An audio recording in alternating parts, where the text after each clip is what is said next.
মে দিবস উপলক্ষে রাজধানীতে চলছে নানা আয়োজন। এ বিষয়ে জানাতে যুক্ত আছেন সহকর্মী নূর আলম। নূর, মে দিবস ঘিরে রাজনৈতিক দলগুলো কি কর্মসূচি পালন করছে আমাদের জানাবেন।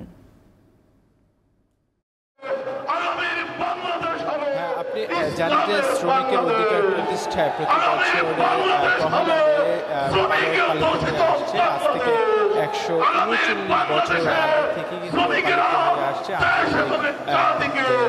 শ্রম দিবস। এবং সেই পরিপ্রেক্ষিতে বাংলাদেশে আমরা যেটা দেখেছি প্রতিটি শ্রমিক যে সংগঠনগুলো রয়েছে সেই সংগঠনগুলো কিন্তু প্রতি বছর নেয়। এবারও কিন্তু আমরা যেটা দেখছি যে সেই পালন করে আসছে। এই ধারাবাহিকতায় আজকে রাজধানীর যে পুরোনো পল্টনে আমরা দেখেছি যে বাংলাদেশ শ্রমিক কল্যাণ ফেডারেশন কর্তৃক আয়োজিত আজকে এই শ্রমজীবীদের যে ডাক দিয়েছে সেই ডাকের পরিপ্রেক্ষিতে আজকে এখানে শ্রমিক সমাবেশ চলছে।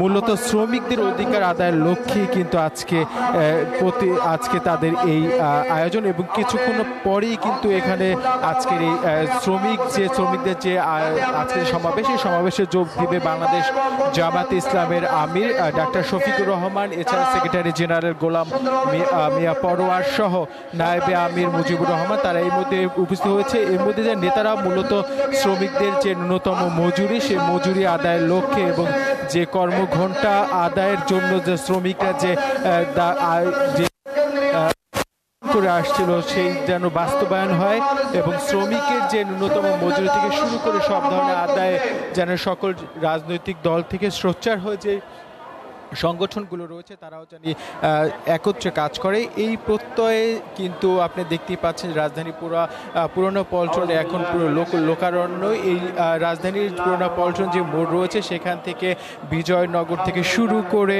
ওইদিকে গুলিস্তান, প্রেস ক্লাব দিকে পুরো লোকারণ্য হয়েছে। এবং বিভিন্ন যে শ্রমিক সংগঠনগুলো রয়েছে যারা শ্রমিকদের দাবি আদায়ের লক্ষ্যে কাজ করে তারা কিন্তু এরই মধ্যে এই সমাবেশের স্থলে আসতে শুরু করেছে। এবং কর্মীরা যারা এখানে বিভিন্ন সংগঠনগুলো রয়েছে তারা একটা বিষয়ে বলছে, আসলে শ্রমিকদের যে দাবি সেই দাবি আদায়ের লক্ষ্যে যে সকল রাজনৈতিক দলগুলো ভবিষ্যতে এবং সামনের দিক দিয়ে একদিকে কাজ করবেন। পাশাপাশি যে আপনি জানেন যে শ্রমিকদের যে শ্রম ঘন্টা অর্থাৎ 8 ঘন্টা সেই ন্যূনতম মজুরি থেকে আপনি জানেন যে কিছুদিন আগে যে শ্রমিক কল্যাণ ফেডারেশন একটি 12টি দফা পেশ করেছেন। এই 12টি দফার মধ্যে হচ্ছে যে সকল শ্রমিকদের জানি প্রশাসনিক ক্ষেত্রে কোনো রকম না করা হয়। তারপরে আমরা দেখছি এরপরে হয়তো বক্তব্য রাখে বাংলাদেশ জামায়াত ইসলামের যে আমির রয়েছেন সেই আমির নুশাদ।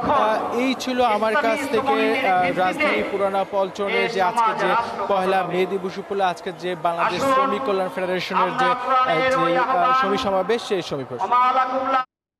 নূর, আপনাকে ধন্যবাদ।